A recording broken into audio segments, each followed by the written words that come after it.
I'm going to spend $50 billion to create 51% of the mining capacity in the world, and I'm going to steal all the Bitcoin in the world and take down the Western financial system. First of all, there's no such thing as cryptocurrency. There are 1,000 cryptocurrencies. In other words, you cannot speak generically about cryptocurrencies. Jim Rickards hates cryptocurrencies. That's not true. I really, really dislike Bitcoin, and I'll tell you why. But there are cryptocurrencies out there that I think are very interesting and worth your consideration. I'm for it. I'm against it. Cryptocurrency means nothing. You have to talk about the specific currency. And I'm showing Bitcoin, Litecoin, Monero, and Ether. By the way, isn't it fascinating how the graphical representation of cryptocurrencies is always a gold or silver coin? Bitcoin's gold and Litecoin's silver, Monero's both, and Ether is gold. I mean, what are they trying to say? I think that psychologically what they're saying is, well, this is nothing, but if we pretend it's a gold coin, then someone will buy it. But I just find this a little bit of an aside. But no, it's the same thing is true with fiat currencies. You can't be like or dislike fiat currencies generically. Some people do because they just hate central banks. I understand that. But it's a big difference between a Venezuelan bolivar and a euro. Big difference between a Zimbabwe dollar and a US dollar. So in other words, don't talk to me about cryptocurrencies. Tell me what specific one you want to talk about, and that's a more interesting conversation. I think it's really important because this field is so muddied, the conversation is so muddied, people not distinguishing between blockchain and currency, not distinguishing between different types of currencies, et cetera. I think we need to step back, take a deep breath, and be rigorous in our analysis and think about what we're actually talking about. There's no such thing as a blockchain. There are hundreds of blockchains. In other words, every currency, every token, every so-called smart contract, if you're using Ether, has a different blockchain. So there are at least hundreds, perhaps thousands of blockchains, new ones being created every day. So again, don't talk to me about blockchain. Tell me which specific blockchain you're talking about, because they're not all the same, and this is critical. The main difference, there are many differences in this blockchain technology, but the main difference is validation. Because remember, the whole idea of cryptocurrencies and blockchain and the original Bitcoin and what Satoshi Nakamoto came up with is that we're going to have a trustless system. We're not going to trust banks. We're not going to trust clearinghouses. We're not going to trust exchanges. We're not going to trust central banks. We're not going to trust anybody. We're going to have a decentralized system that a community can validate, and we don't have to rely on anybody in particular. That was the original idea. So the question is, what's your method of validation? And that's what distinguishes one blockchain from the other. So I've listed 4 of them here, but there are others. Proof of work, that's what blockchain uses. And you know what the work is? You gotta factor these, 87-digit prime numbers into prime factors. It's a lot of computer crunching, completely clunky, completely inefficient, non-sustainable. I'll talk about that in a second, but that's Bitcoin. There's something else called proof of stake, meaning this is what Ether is based on. You demonstrate that you have a certain percentage of the processing power, so you step up based on your stake. There's proof of space. Space is storage space on a hard drive, so I get to vote on the blockchain. I get to vote on validating the blockchain because I've decided to devote a certain amount of my hard drive to that process. There's a new coin called Space Mint.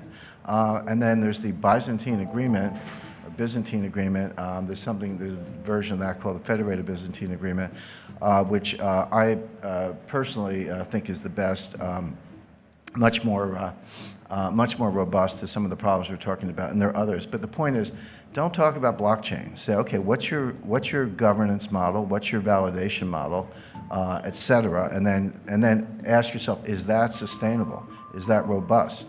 Will that resist an attack? Are your cryptocurrencies going to be stolen? These are the questions you have to ask yourself, and there are no generic answers. So I cannot emphasize enough. Coin by coin. I hate to use the word coin, whatever, token by token, blockchain by blockchain. Be rigorous and ask yourself what's sustainable. Now, Bitcoin, Ripple, and Ether, and some of these other cryptocurrencies, not all of them, but the best known are going to fail. When I say fail, they're going to, Bitcoin might have a $200 value as a token for criminals. I think criminals and terrorists might find a a use case at about $200 per Bitcoin, but they're basically not going to be anywhere near where they are today. Why do I say that? I don't want to make a claim without backing it up. The first point is they're non-scalable. Transaction times are slow, and then when you say that to Bitcoin people, they go, aha, the Lightning Network is right around the corner. Lightning's going to, we'll see. They said that about segregated witness.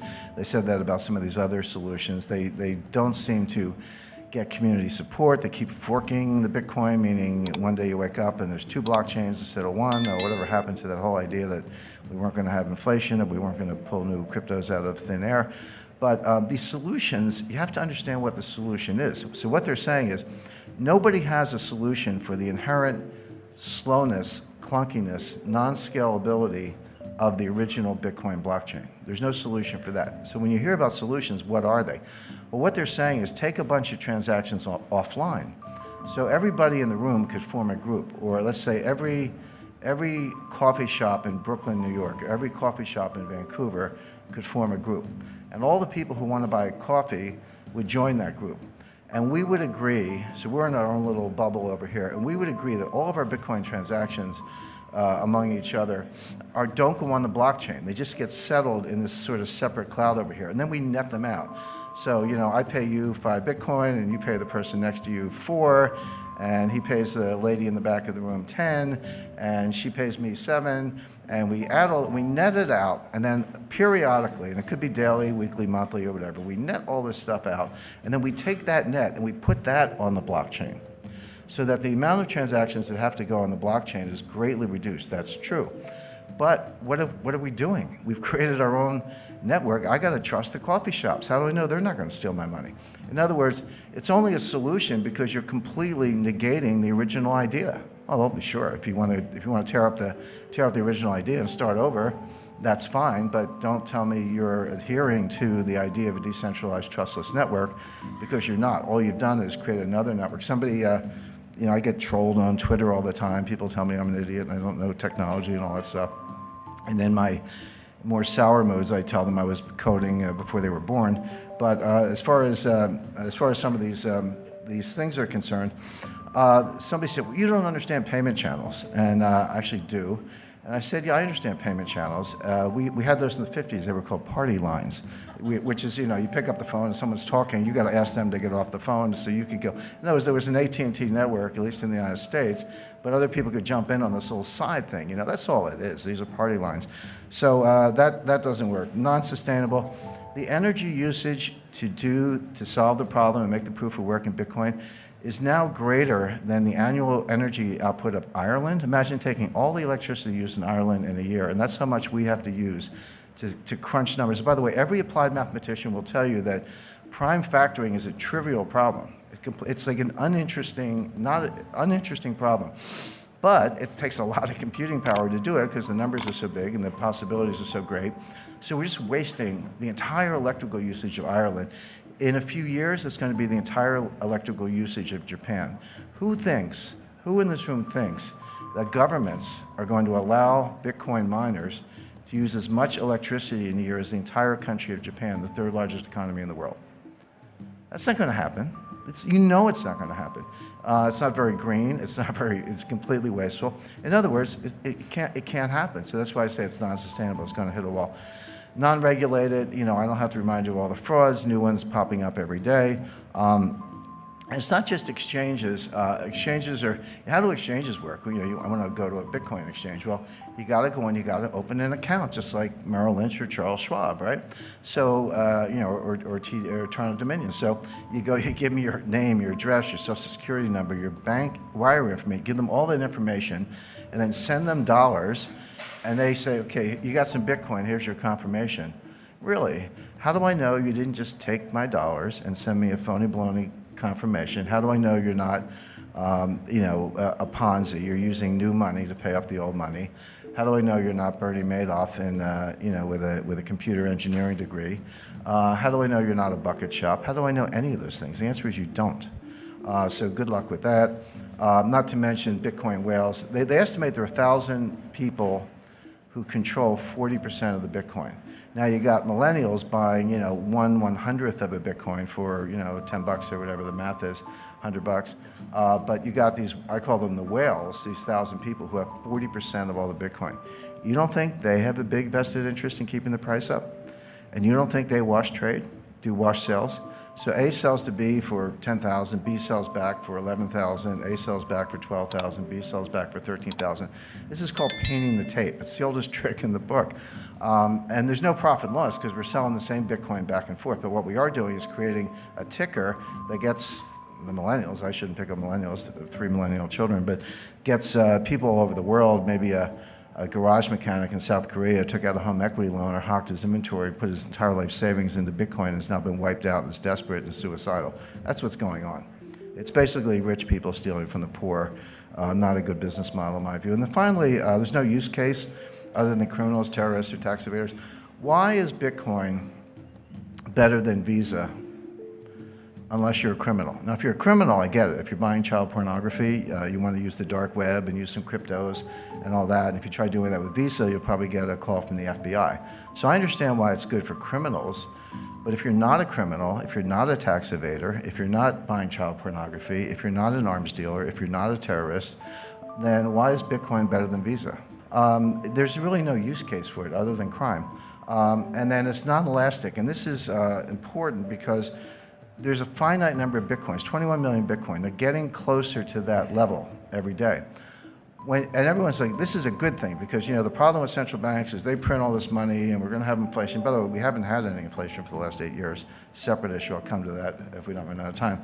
But, you know, we hate central banks. They print too much money, blah, blah, blah. So we're going to cap the number of Bitcoin. But money supply has to be elastic. It can't be too elastic. The problem with central bank money is that it's too elastic.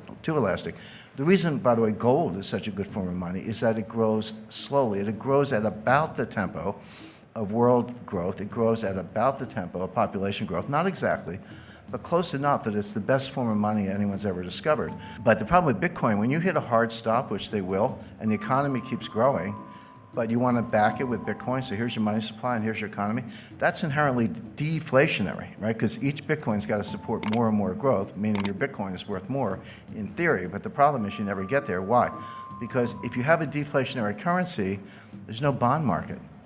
The money supply grows based on credit, based on loans, based on various forms of borrowing. The money supply is just a foundation, and the economy grows with credit. Nobody wants to borrow in a form of money that's going to be more expensive when you pay it back. I'm not talking about interest. That's always part of the equation. But I'm saying the money itself is worth more when you have to pay back the loan. No one's going to borrow on that loan, therefore no bond market, therefore no viable form of money. So these are all the reasons why this is going to hit the wall.